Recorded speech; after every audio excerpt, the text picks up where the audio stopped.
Everybody, hope you're all well. Today I want to talk to you a little bit about stress and emotional eating. I'm going to be looking down at notes so you don't miss any good information. So let's talk about the first experience of eating that you ever had in your life. You were probably a screaming infant looking for nourishment and satisfaction, and your mom either gave you her breast or some kind of formula. And when you received that first meal, that brought you a great deal of emotional satisfaction, right? So at a very fundamental level, emotional eating is actually a normal part of life, okay? So emotional eating only becomes a problem when you start eating out of boredom. And usually this can be a sign that you're stuffing away some kind of an emotion or stressor that's bothering you, or some other need is not being met in your life, right? So if you're reaching for more food like an hour after you ate dinner, there's two things that could be going on there.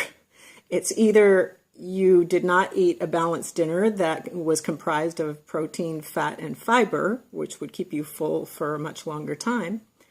Either you didn't do that, or there's some kind of stressor that's bothering you or an emotion that you're suppressing, okay? So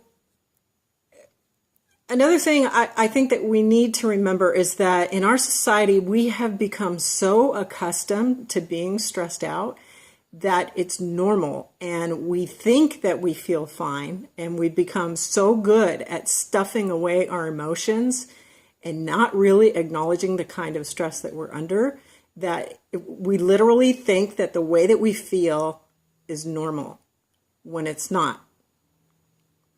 Okay, so what do you do? Okay, and I want to show you a way that's very simple to start breaking this cycle of emotional eating, okay? So the next time that you go to grab something to eat, let's say it's an hour after dinner, or it's right before bedtime, and you're buttering a piece of toast or whatever, or you're grabbing a protein bar, whatever it may be that you do. The next time that happens, I'd like for you to just look at that food and take a deep breath. Really take a deep breath and go inside yourself and just ask yourself this question. Am I about to eat because I'm actually hungry, physically hungry? Am I about to eat because I'm actually physically hungry? And the answer will be presented to you very easily and quickly. You'll feel it inside. You'll know what the truth is. You'll know what the correct answer is to that. Okay, so, and you might be physically hungry. Great, go ahead and eat. But a lot of the times you will get the signal that there is an emotion that you're suppressing.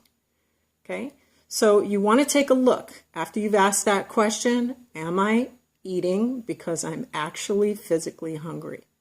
If you know in your heart and in your gut that you're not physically hungry, what you want to look at is there some kind of emotion that you are suppressing?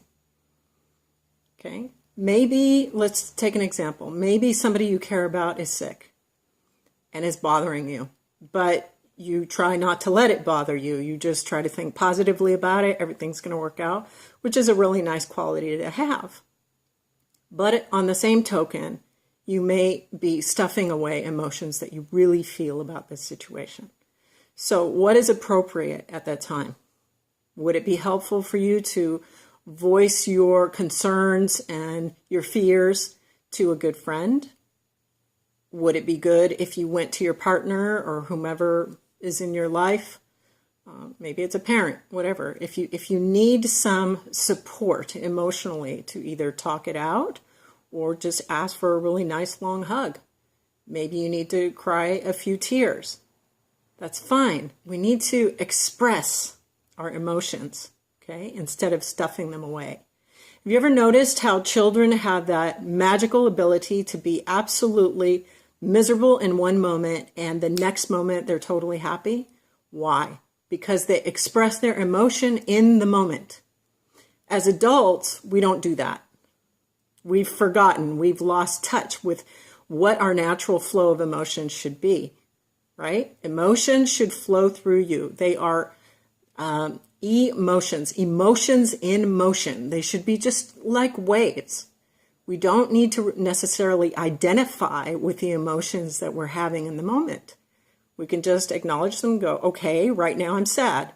Wah, cry it out, or woo, I feel great, I'm happy, and dance around. Whatever you need to do, be more childlike in the way that you handle your emotions. Because when we suppress, this is when we run into trouble, okay? Because that stuff just keeps building up and building up. And people don't understand why they keep reaching for more and more and more food. When in actuality, all that's happening is that either emotions are not being expressed in a productive, healthy way, or some other need is not being met in your life. And you want to take a look at that too. Are there needs that are not being met in your life? Are you happy in your relationship?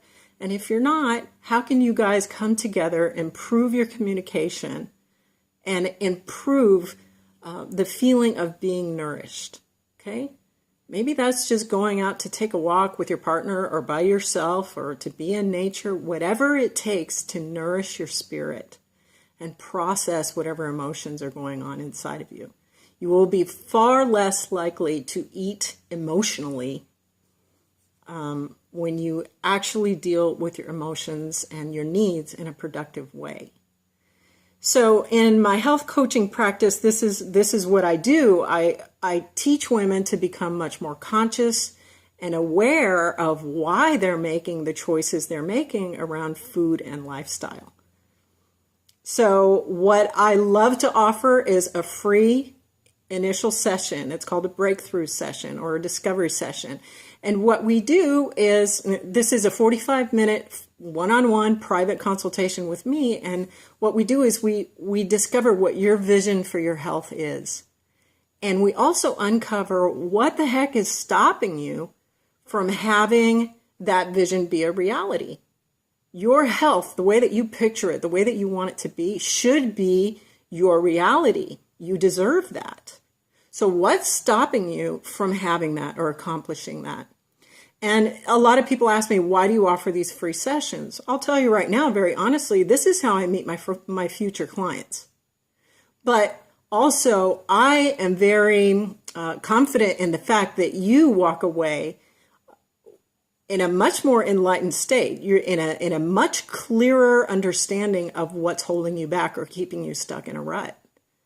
Okay, so even if you chose not to work with me, that is not what matters. What matters is that you walk away with more clarity about what's keeping you stuck.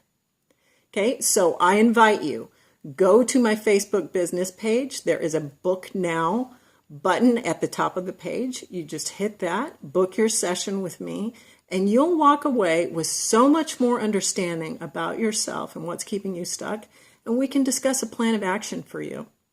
Okay, so I invite you, take care of yourself. Your life can be a beautiful, magical place, but it's up to you to take action. Sometimes you got to take that first step in order to get the results that you really, really want. And I am here to support you in that and hold you accountable to achieve the dreams that you really want in regards to your health. Okay? All right, guys. Wishing you a very happy day in health and happiness and service. Signing out. This is Leandra at My Very Own Health Coach. Okay, bye-bye.